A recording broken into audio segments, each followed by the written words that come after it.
Hi, Peter. How are you? I'm great. How are you? Yeah, doing great, thank you. And really excited to be able to talk to you because, this film has just taken off in a big way. And, I know adaptations, they can go one way or the other, but this really is a marvelous film. And I think the response to it says a lot. So, what did it mean to you to have creatives like Chris and Jeff spearheading this adaptation of your work? Oh, well, I was honored, frankly. I mean, I've been a big fan of Chris Sanders for a long time, and we didn't know in the beginning. I didn't know who the director was going to be. DreamWorks optioned the film rights before a director was attached, and so well, I don't know who was going to end up being the person. And then when they hired him, when he signed on, I thought, okay, I'm in good hands. I was pretty excited, and I knew he would do something special, and that's what he and Jeff did, and the whole team. They made a really special movie. Yeah, it must have helped as well, knowing Chris has come up with characters like, Toothless from the Train Your Dragon films, Lilo, Stitch from Lilo and Hmm. Stitch. Must be nice to know that Roz was in safe hands in that respect. Yeah, absolutely. Yeah, and when the creative process did start, how involved were you with that side of things? Well, I was never in the studio working on it with the team, but I had a lot of conversations with Chris and Jeff over Zoom um, throughout the whole process. I mean, I think probably one of the first things they did was have a call with me to just pick my brain, ask me about the book, about the characters, and the research that I did. There's a lot of actual science went into writing the novel, and so they wanted to understand a bit more about that. So we had some really productive conversations over the course of the whole filmmaking process. And as I'm sure you know, animated films take a really long time to make. So those conversations added up as a couple of years went by throughout the filmmaking process. So um, over that course, the conversations changed a little bit, of course, in the beginning, it was a lot about understanding me and my thoughts and my story. And then gradually it was more of them showing me kind of what they were coming up with. And then of course by the end it was showing me various versions of the film in various states of completion until finally the whole thing was done. So it was a fascinating process for me to watch. Um, as a lover of animation, I actually worked a little bit in animation, but not in features. So it was pretty awesome to watch the process from the beginning to the end, alongside Chris Sanders, who's just kind of a legend in this business. So it was a nice, really a privilege, I would say. Oh, that's fantastic. And of course, the film as well. What an amazing cast. Just to name a few, you've got Lupita, Pedro, Mark Hamill, just a who's who of just A-list talent. So to hear Yeah. them bring your characters to life, what did that mean to you? And how happy were you to see that cast come together the way it did? It was really exciting. Yeah, I mean, some of my all-time favorites, Mark Hamill, Catherine O'Hara, Yeah. Matt Berry is one of my favorite comic actors. Like, I couldn't believe he was on this. And of course, Kit Connor did such a great job with Bright Bill. So they all did a fantastic job.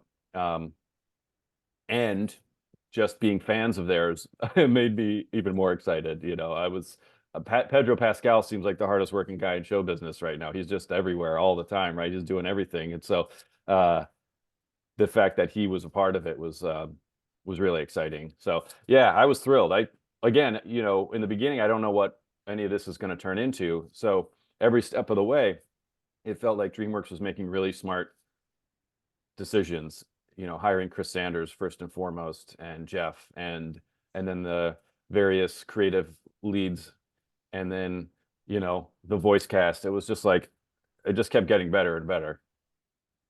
Yeah, absolutely. And I can only imagine, the years that you put into obviously telling these stories on the page and then the years waiting for this film to come to fruition. So the day you sat down and you finally got to watch that finished cut, were there any moments like a moment in particular that just blew you away to sit there and watch as the person who created these characters in the first place and told their stories for the first time? Well, I'll say that it's been such a busy few months leading up to the release of the film. The first time I actually watched the finished film was at the world premiere at the Toronto International Film Festival, sitting alongside Chris and Jeff and Lupita, and Pedro wasn't there, but Catherine O'Hara was there and Mark Hamill. Like, it was just it was surreal to say the least to be in that company, sitting down in a movie theater, surrounded by like, some of my heroes, and then to actually try to focus on the movie was a bit of a struggle because I was so excited just from the whole situation. But there was one scene in particular that really struck me, which is the scene where Bright Bill, or where Roz first discovers Bright Bill. There's this accident. She tumbles down this hillside and discovers that there's this family of geese who's been killed, and there's one survivor. She picks up this egg and gives it a scan and realizes that it's alive and well. It was just such a touching moment. It's a kind of a nighttime scene. It's drizzling. It's quiet. I don't believe, even though I love Chris Bauer's music throughout the movie, it was incredible. But I think in that scene, there might not have been any music playing in that particular moment. It was just this really quiet, powerful moment of this robot realizing what she had done and kind of realizing that she was holding a life in her hands and trying to grapple with what that all meant. It was just it was a really important scene in the book, and to see it brought to life so beautifully in the film, I think is one of my favorite moments of the whole film. Yeah.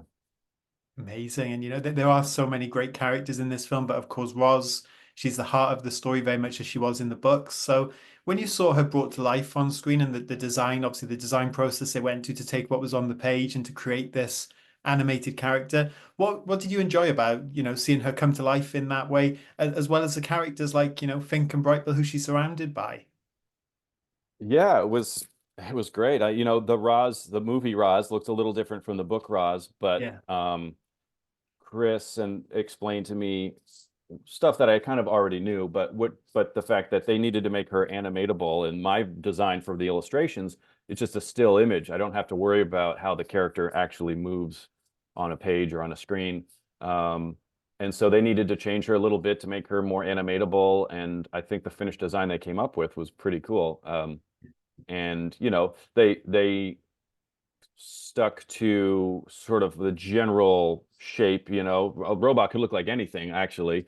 So the fact that she's got a rounded body and two glowing eyes and long bendy limbs is reminiscent of my character. So that made me pretty happy to see that she wasn't a complete departure. The design didn't drift so completely far away from my original design. That was satisfying, of course. But also it's just these are the team at DreamWorks is just they're incredible, right? And so the designs they came up with for the characters are really interesting and beautiful. The artistry, I mean, the backgrounds look like impressionist paintings. It's a pretty stunning film, visually speaking, in every way, but the visuals in particular, I felt quite struck by just how gorgeous almost every single frame, of the whole film was just a beautiful kind of work of art. And I I feel lucky that my book could have played a part in inspiring just such a beautiful work of art. I think, yeah, what a perfect way to describe it. Well, Peter, it's been such a pleasure to speak to you. Congratulations on the success of the film and your novels, because I'm sure a lot of people will be flocking to those after watching this amazing film as well. And real pleasure speaking to you today. So thank you. Thank you. This has been fun.